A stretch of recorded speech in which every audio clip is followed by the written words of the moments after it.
Plant this thought in your mind. Your mind is a graveyard of dead wishes, but right now you are exactly one single dominating thought away from an empire. In the next few minutes, I am going to hand you one specific supreme thought. If you plant it in your mind today, your entire physical reality will be violently forced to restructure itself in your favor. Do not scroll, do not look away, because the seed I am about to give you is the exact invisible mechanism that built every great fortune and every lasting legacy in the history of the world. If the agony of living a fraction of your true potential is finally tearing you apart, and you are ready to let a new unstoppable reality take root in your soul today, then you must subscribe and leave a like on this video right now, because the harvest we are about to cultivate together will outlive us all. There is a majestic and terrifying law of nature that operates in the physical world, a law so perfectly impartial that it governs the rise and fall of both empires and individuals with exact mechanical precision. And if you travel to the most fertile, nutrient-rich expanse of land on the face of the earth, you will discover that the soil possesses a staggering divine power to multiply whatever is given to it. But the soil is entirely blind. It has no morals. It has no opinions. And it holds no inherent preference for the prosperity or the destruction of the farmer who works it. If a man walks into that field and plants the seed of a deadly nightshade, the earth will not reject it. The soil will not rise up and warn him that he is cultivating a lethal poison. It will silently accept the seed, faithfully direct its moisture and nutrients into it, and ruthlessly grow the poison to its absolute maximum potential.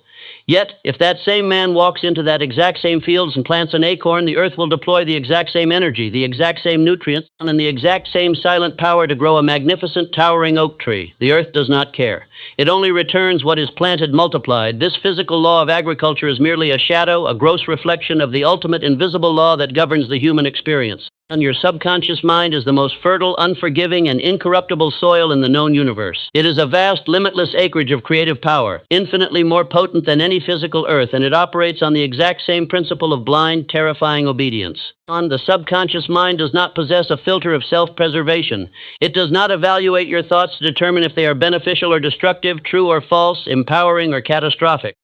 It assumes that whatever thought you consistently drop into its depths is the exact harvest you wish to reap in your physical reality.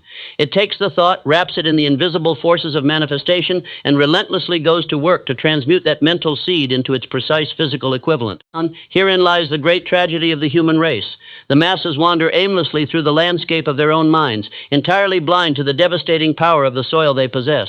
Because they do not understand the incorruptible nature of their subconscious, they live with a careless and almost suicidal disregard for what they allow to take root. They spend their days watching tragedy on the news, absorbing the cynical complaints of their peers, and rehearsing their own past failures. Every time they whisper, "I can never afford that," or "I am not smart enough," or "the world is against me," they are taking handfuls of toxic, strangling weeds and throwing them directly into the most fertile soil in existence. And then, when their physical lives become choked with the weeds of poverty, sickness, and misery, they stand in the middle of their ruined fields, raise their hands to the sky, and weep, asking the universe why they have been cursed. They are not cursed. They are experiencing the flawless mechanical perfection of their own mental agriculture. The master of destiny approaches the mind with a profound, almost terrifying reverence. He knows that the soil of the subconscious requires no more energy to manifest an empire of massive wealth than it does to manifest a life of agonizing poverty.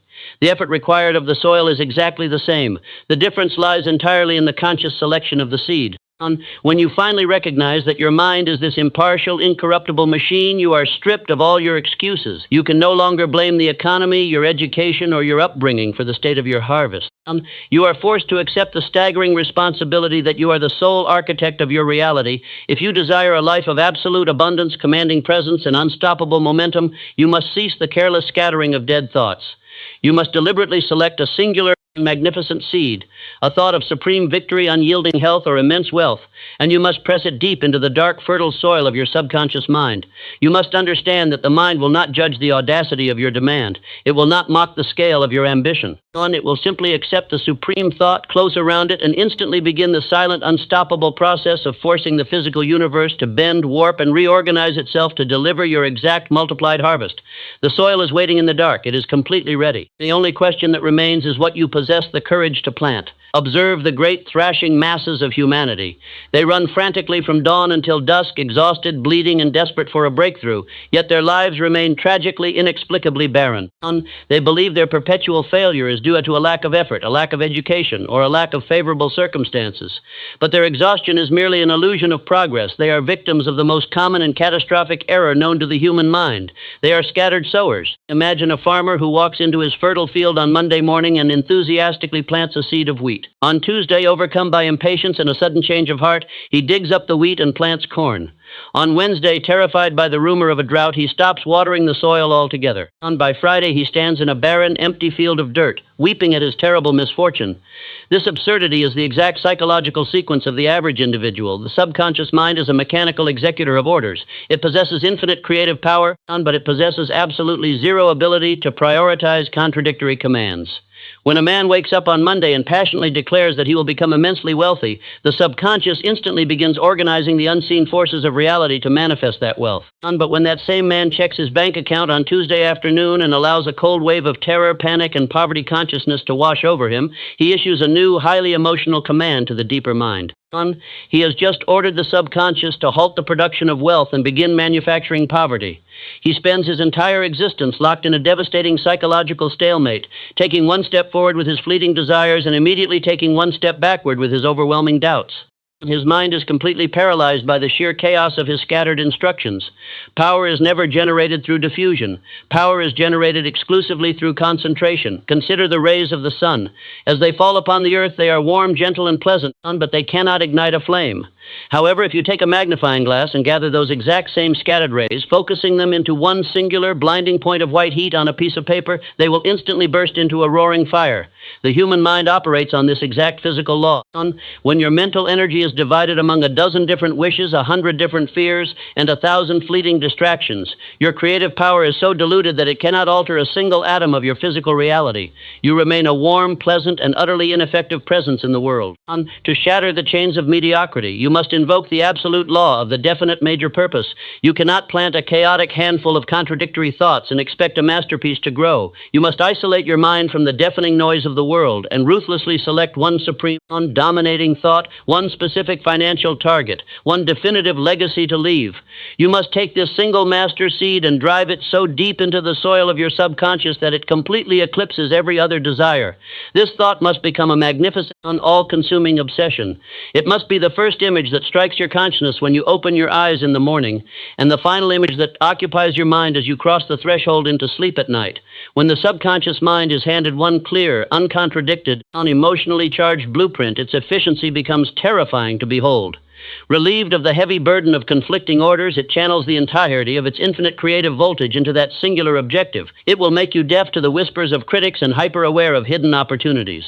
It will draw the exact right allies, the precise capital, and the perfect circumstances into your orbit with the undeniable, inescapable pull of a magnet. Stop being a scattered sower. Stop dabbling in 100 different wishes. Stop digging up your own seeds with the shovel of doubt.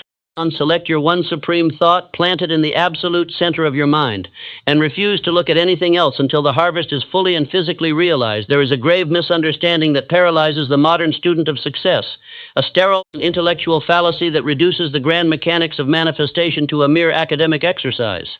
Millions of people have been taught that if they simply write their goals on a piece of paper, tape them to a mirror, and recite them in a monotone voice every morning, the universe will miraculously yield its treasures. They treat their minds like a dry filing cabinet, mechanically storing data and hoping that the mere presence of a positive sentence will alter their destiny. But a dry thought is a dead seed. You can drop a perfect, ungenetically flawless seed into the richest soil on earth, but if that seed is never kissed by the heat of the sun or saturated by the life-giving flow of water, it will sit in the dark, cold dirt forever, completely unchanged. The subconscious mind does not respond to logic. It does not speak the language of dry intellect. It responds to one frequency and one frequency only: intense, concentrated physical emotion. In the architecture of the human mind, the thought is merely the blueprint, but emotion is the electricity that powers the machinery. When you stand in front of a mirror and robotically repeat, "I am a millionaire," while your chest is empty, your heart rate is flat, and your nervous system is vibrating with the background anxiety of your unpaid bills, you are speaking a language the subconscious simply cannot hear. The words bounce off the surface of your mind like pebbles thrown against a steel vault. But when you close your eyes and combine that exact same thought with a staggering physical wave of emotion, when you feel the burning fire of desire in your stomach, when the thrill of absolute certainty makes your hands tremble, when the profound relief of the victory brings tears to your eyes, you have struck the match. You have activated the law of transmutation. Emotion acts as the water and the sun to the mental seed. It softens the hard crust of your conscious skepticism and allows the thought to penetrate the deep, fertile soil of the subconscious. It is the chemical and energetic signature that tells the deeper mind, this is not a passing fancy, this is a permanent command. History's greatest conquerors, inventors, and titans of wealth did not achieve their empires through calm, detached planning. They were driven by a white-hot, magnificent obsession. They possessed a burning desire so intense that it transmuted their thoughts into a physical force. They felt the reality of their success in their bones years before the physical world ever saw a single shred of evidence. This requires a deliberate radical shift in how you operate internally. To make a thought germinate instantly, you must master the art of generating physiological emotion on demand. You cannot wait for the physical wealth to arrive before you allow yourself to feel wealthy. That is the trap of the amateur. You must reverse the process. You must hold the image of your dominating thought and consciously flood your nervous system with the emotion of the wish fulfilled. You must feel the arrogance of the king while still standing in the rags of the peasant. You must feel the overwhelming, heavy gratitude for the money while your physical bank account is still empty. Gratitude, paired with absolute faith, is the ultimate emotional sunlight. When you feel deep gratitude for an event that has not yet occurred, you completely short-circuit the brain's mechanism of doubt. You cannot feel simultaneously grateful for an outcome and terrified that it will not happen. Gratitude signals absolute completion to the subconscious.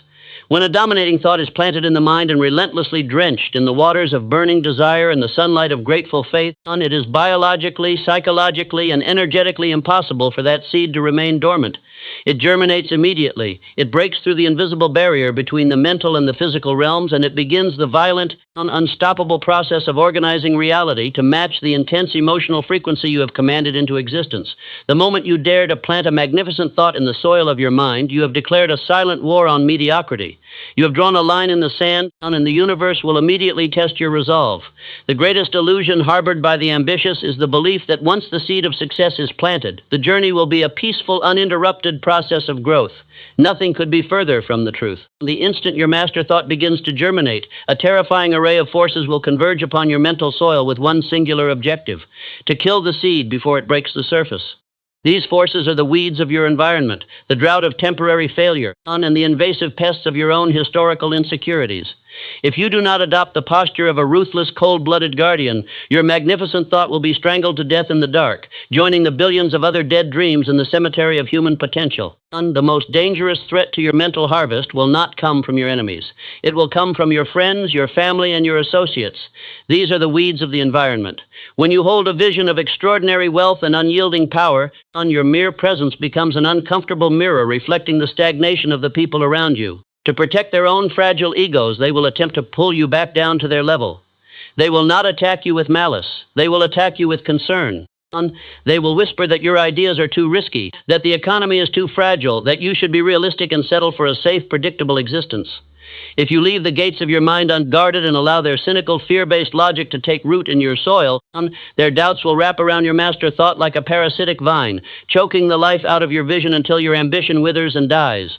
To protect the soil, you must become fiercely, unapologetically militant about your mental environment. You must build an iron fence around your consciousness. You cannot afford the luxury of politeness when your destiny is at stake. When an associate begins to speak of poverty, limitation, or failure, you must shut the conversation down or physically walk away. You must treat a negative thought, whether it comes from the mouth of a friend or the depths of your own past trauma, as an assassin attempting to poison your well.